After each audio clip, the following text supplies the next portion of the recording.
तो स्टूडेंट्स, अभी तक मैंने आपके साथ जो भी डिस्कशन किया है powers and roots of complex numbers पर, अब इस वीडियो में हम देखेंगे कि हम उस पूरी डिस्कशन को, उन सारे आइडियाज़ को हम समराइज कर सकते हैं इनटू अ थ्योरम, और उस थ्योरम को हम बोलते हैं डी मॉइवर्स थ्योरम। तो इस वीडियो में मैं डी मॉइवर्स थ्योरम डिस्कस करूँगा। तो डी मॉइवर्स थ्योरम हमें बताती है कि हम किसी भी कॉम्प्लेक्स नंबर का raise to a certain power कैसे निकाल सकते हैं। तो मान लीजिए आपके पास कॉम्प्लेक्स नंबर है z, और उसको हम ऑयलर फॉर्म में अगर लिख लें r e to the power i theta, यानी कि z का मॉडुलस है r, z का आर्ग्यूमेंट है थीटा। तो डी मॉइवर्स थ्योरम बताती है हमें कि हम z की अगर हम कोई पावर ले रहे हैं तो हम उसको कैसे कैलकुलेट कर सकते हैं। तो डी मॉइवर्स थ्योरम का पहला केस होता है जब आप z to the power n निकाल रहे हैं, जहाँ पे n कोई पॉजिटिव इंटीजर है। तो ये वाला केस तो बहुत सिंपल है। z to the power n अगर आप निकाल रहे हैं तो आपको बस क्या करना है, r e to the power i theta को raise to the power n करना है। ठीक है, तो इससे आपको मिल जाएगा r to the power n, r to the power n e to the power i n theta, यानी कि जो आपका z to the power n है उसका मॉडुलस हो गया r to the power n, यानी कि original modulus raise to the power n, और उसका आर्ग्यूमेंट हो गया n थीटा, यानी कि original argument multiplied by n। तो अगर हम इसे ज्योमेट्रिकली समझें तो मान लीजिए हमारा जो ओरिजिनल कॉम्प्लेक्स नंबर है z, वो एक, अगर मैं इसको एज अ वेक्टर ड्रॉ करूं तो मान लीजिए ये वेक्टर है। ठीक है, तो इस वेक्टर का मॉडुलस है r और इसका आर्ग्यूमेंट है थीटा। तो z to the power n जो होगा वो, उसको अगर हम ड्रॉ कर लें तो मान लीजिए z to the power n जो है वो ये वाला वेक्टर आ रहा है। तो ये जो वेक्टर है z to the power n, इसका मॉडुलस होगा r to the power n, और इसका जो आर्ग्यूमेंट है ये वाला जो पूरा एंगल है ये होगा n थीटा। ठीक है, तो z to the power n जब हमने कैलकुलेट किया तो हमें वन यूनिक वैल्यू मिल रही है, हमें वन यूनिक कॉम्प्लेक्स नंबर मिल रहा है जिसका मॉडुलस है r to the power n और जिसका आर्ग्यूमेंट है n थीटा। तो ये केस हो गया जब आप कॉम्प्लेक्स नंबर को रेज कर रहे हैं to a positive integer power. इसी तरह से अगर आप z को रेज करें to a negative integer power, तो जैसे अगर आप z to the power -n निकाल रहे हैं तो ये केस भी डी मॉइवर्स थ्योरम से बहुत इजीली हम देख सकते हैं। ये केस भी सिंपल ही है, क्योंकि इसको हम लिख सकते हैं r e to the power i theta raise to the power -n। ठीक है, इसी तरह से हम वो केस भी देख सकते हैं जब पावर जो है वो नेगेटिव इंटीजर है, यानी कि अगर आप कॉम्प्लेक्स नंबर z को कोई ऐसी पावर रेज कर रहे हैं जो -n फॉर्म की है, जहाँ पे n जो है वो पॉजिटिव इंटीजर है, तो ये केस भी बहुत सिंपल है।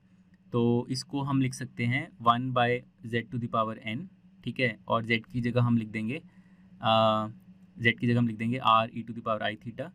तो इसको हम raise to the power n कर देंगे, तो ये बन जाएगा 1/r to the power n e to the power i n theta. ठीक है, और इसको अगर हम नॉर्मल फॉर्म में लिख लें तो ये बन जाएगा r to the power -n e to the power -i n theta, यानी कि z to the power -n की जो मॉडुलस है वो हो गया r to the power -n, और जो आर्ग्यूमेंट है वो हो गया -n थीटा। तो डी मॉइवर्स थ्योरम के हिसाब से इसी तरह हम नेगेटिव इंटीजर पावर्स को भी कैलकुलेट कर सकते हैं। तो पॉजिटिव इंटीजर पावर वाला केस और नेगेटिव इंटीजर पावर वाला केस तो इजी है, लेकिन अब हम आते हैं ऐसे केसेस में जहाँ पे z की पावर जो है वो नॉन इंटीजर है, वो एक रैशनल नंबर है। तो मान लीजिए कि हमें निकालना है z to the power 1/n, जहाँ पे n एक इंटीजर है। तो यहाँ पे जो पावर है 1/n वो एक नॉन इंटीजर पावर हो गई, वो एक रैशनल नंबर हो गया। और हमने प्रीवियस वीडियो में देखा था कि ये जो एक्सप्रेशन है z to the power 1/n, ये एक्चुअली है nth रूट ऑफ z, और ये होगा क्योंकि ओरिजिनल मॉडुलस है r और ओरिजिनल आर्ग्यूमेंट है थीटा, तो z to the power 1/n को हम लिख सकते हैं r to the power 1/n और e to the power i theta by n plus 2k pi by n, इस तरह से 2k पाई बाय n, जहाँ पे हम k को डिफरेंट इंटीजर वैल्यूज़ दे सकते हैं और हमें different values of z to the power 1/n मिलेंगी। तो इन टोटल हमें n यूनिक वैल्यूज़ मिलेंगी z to the power 1/n की, और वो n यूनिक वैल्यूज़ पाने के लिए हम k को वेरी कर सकते हैं from k equal to 0 to k equal to n-1। ठीक है, तो हमें n unique values of z to the power 1/n मिलेंगी। तो ये समझना बहुत इंपॉर्टेंट है कि जब आपने z को रेज किया टू द पावर n, जो मैंने अभी डिस्कस किया था, या टू द पावर -n, तो आपको एक ही वैल्यू मिलती है, आपको एक यूनिक वैल्यू मिलती है। लेकिन जब आप z को रेज करते हैं टू द पावर 1/n, तो आपको मल्टीपल वैल्यूज़ मिलती हैं।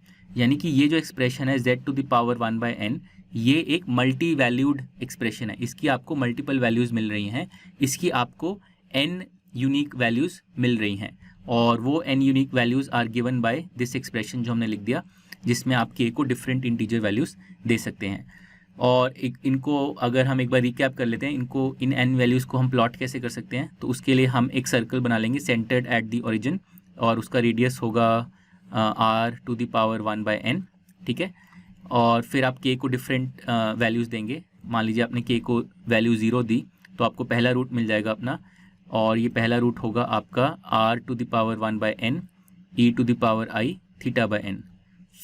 तो this is the value for k equal to 0।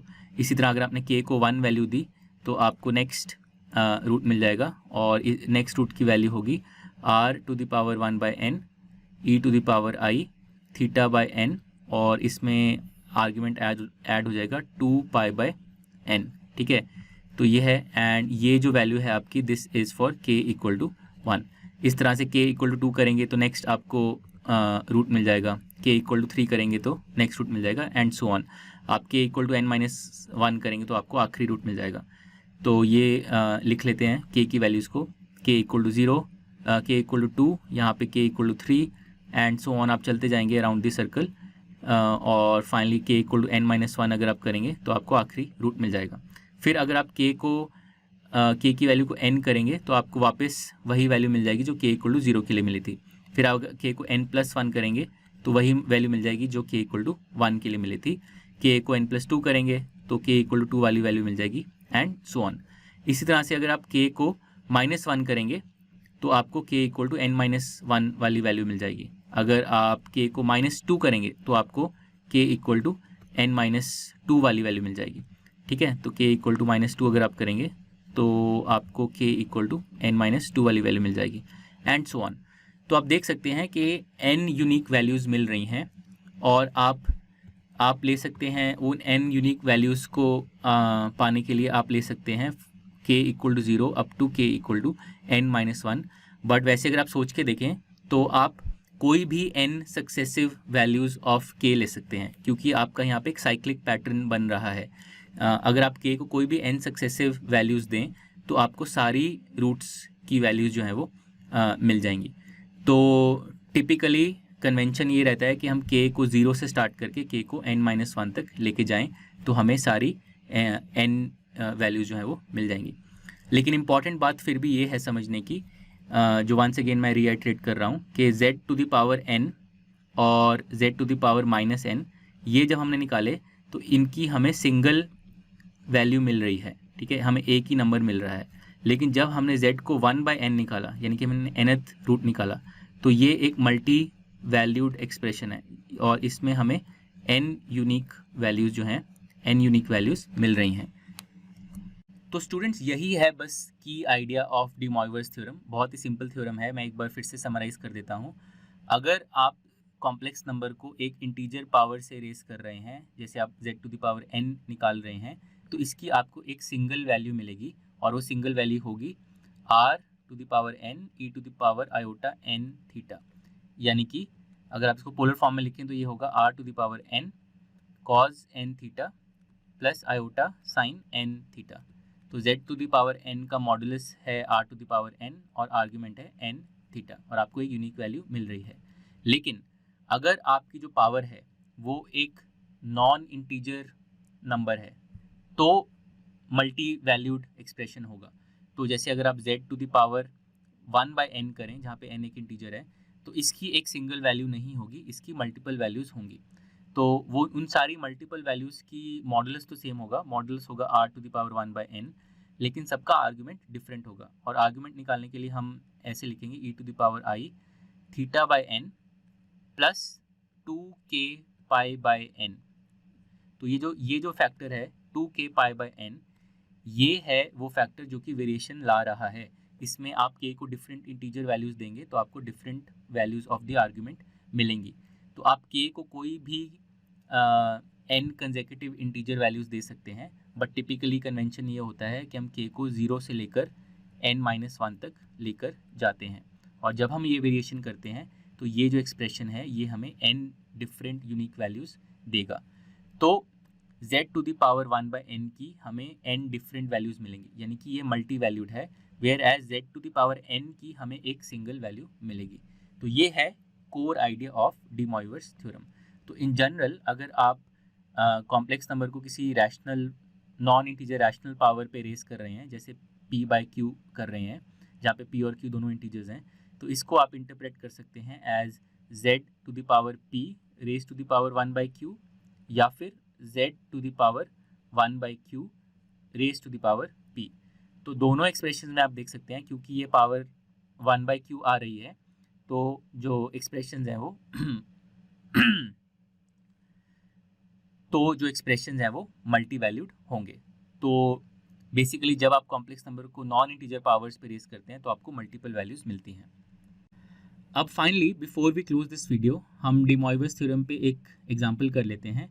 हम निकालेंगे फिफ्थ रूट्स ऑफ ये जो कॉम्प्लेक्स नंबर है 16 × -√3 + आयोटा। तो क्योंकि हम फिफ्थ रूट्स निकाल रहे हैं, हम कॉम्प्लेक्स नंबर को रेस कर रहे हैं टू द पावर 1/5, तो डी मॉइवर्स थ्योरम के हिसाब से हमें यहाँ पे मल्टीपल वैल्यूज़ मिलनी चाहिए।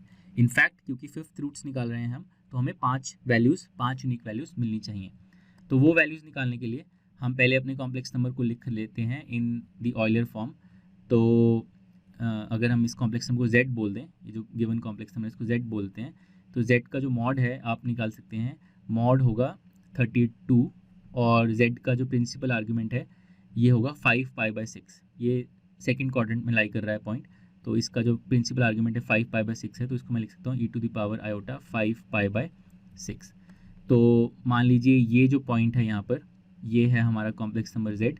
इसको ओरिजिन से ज्वाइन कर लेते हैं, ओरिजिन से इस पॉइंट तक वेक्टर ड्रॉ कर लेते हैं। तो ये जो वेक्टर है ये है वेक्टर z, और हमें इसके फिफ्थ रूट्स निकालने हैं। तो अब हम डी मॉइवर्स थ्योरम अगर हम अप्लाई करें तो z⁴ 1/5 ये हो जाएगा 32 टू द पावर 1/5 और e⁻i।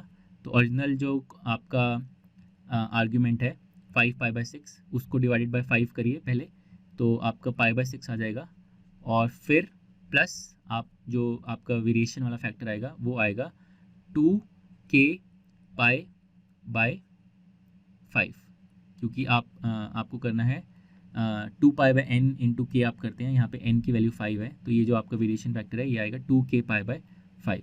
तो ये आपके इस एक्सप्रेशन से आपको सारी वैल्यूज़ ऑफ जो फिफ्थ रूट्स हैं वो मिल जाएंगी। तो सारी पांचों वैल्यूज़ को फटाफट प्लॉट कर लेते हैं। उसके लिए हम ये देखते हैं कि जो मॉडुलस है पांचों वैल्यूज़ का वो है 32 टू द पावर 1/5 यानी कि 2। तो हम एक 2 रेडियस का सर्कल बना लेते हैं सेंटर्ड एट दी ओरिजिन। ठीक है, तो मान लीजिए ये है हमारा सर्कल, और यहाँ पे स्केल को इग्नोर कर दीजिए। ये वेक्टर का लेंथ 32 है और इस सर्कल का रेडियस 2 है, लेकिन स्केल ऑब्वियसली मैच नहीं कर रहा क्योंकि मेरे पास लिमिटेड स्पेस है टू ड्रॉ, तो स्केल को इग्नोर कर दीजिए। तो अब हम रूट्स को प्लॉट करते हैं।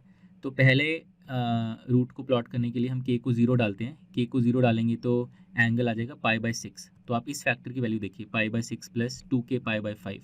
तो π/6 जो है, π/6 होता है 30 डिग्रीज, और 2k⁻5, तो अगर आप 2π/5 लेंगे ये होता है 72 डिग्रीज। तो इसका मतलब ये है कि पहला रूट प्लेस्ड है एट 30 डिग्रीज जब आप k को 0 डालते हैं, और फिर जो बाकी रूट्स हैं वो 72 डिग्रीज़ की स्पेसिंग पे प्लेस्ड हैं। तो पहला रूट 30 डिग्रीज़ पे आ जाएगा इस सर्कल पे, तो ये मैंने यहाँ पे ड्रॉ कर दिया। फिर सेकंड रूट आ जाएगा 30 डिग्रीज़ प्लस 2π/5। आप k को 1 डालेंगे तो 30 डिग्रीज़ प्लस 72 हो जाएगा 102 डिग्रीज़, तो वो यहाँ कहीं आ जाएगा। फिर तीसरा रूट आ जाएगा 102 + 72 डिग्रीज़ यानी कि 174 डिग्रीज़ पे, तो यहाँ कहीं आ जाएगा वो। चौथा रूट आ जाएगा और आप 72 डिग्रीज़ ऐड कर दीजिए तो 246 डिग्रीज़, तो यहाँ कहीं आ जाएगा वो। और पांचवा रूट जो है आपका 246 + 72 करेंगे तो 318 डिग्रीज़ आ जाएगा, जो कि आपका यहाँ कहीं आ जाएगा। और फिर आप 72 डिग्रीज़ और बढ़ाएंगे तो आपको वापस पहला रूट मिल जाएगा, जो ये वाला रूट है आपका। ठीक है, तो पहला रूट आपका आया फॉर k = 0, फिर आपका ये रूट आया फॉर k = 1, यहाँ पे थर्ड रूट आया k = 2 के लिए, फोर्थ रूट आया k = 3 के लिए, और फिफ्थ रूट आया आपका k = 4 के लिए। और आप k को आगे बढ़ाएंगे तो आपको वापस रेपिटेशन आपकी स्टार्ट हो जाएगी। और अगर आप इन सारे रूट्स को ज्वाइन करें विद द ओरिजिन, तो मैं सारे रूट्स को ओरिजिन से ज्वाइन कर लेता हूँ, तो आप देख सकते हैं कि एग्जैक्टली सिमेट्रिकल पोजिशनिंग है अराउंड द सर्कल। तो ये है core idea of De Moivre's theorem. जब आप z टू दी पावर एक नॉन इंटीजर पावर रेज करते हैं तो आपको मल्टीपल वैल्यूज़ मिलती हैं।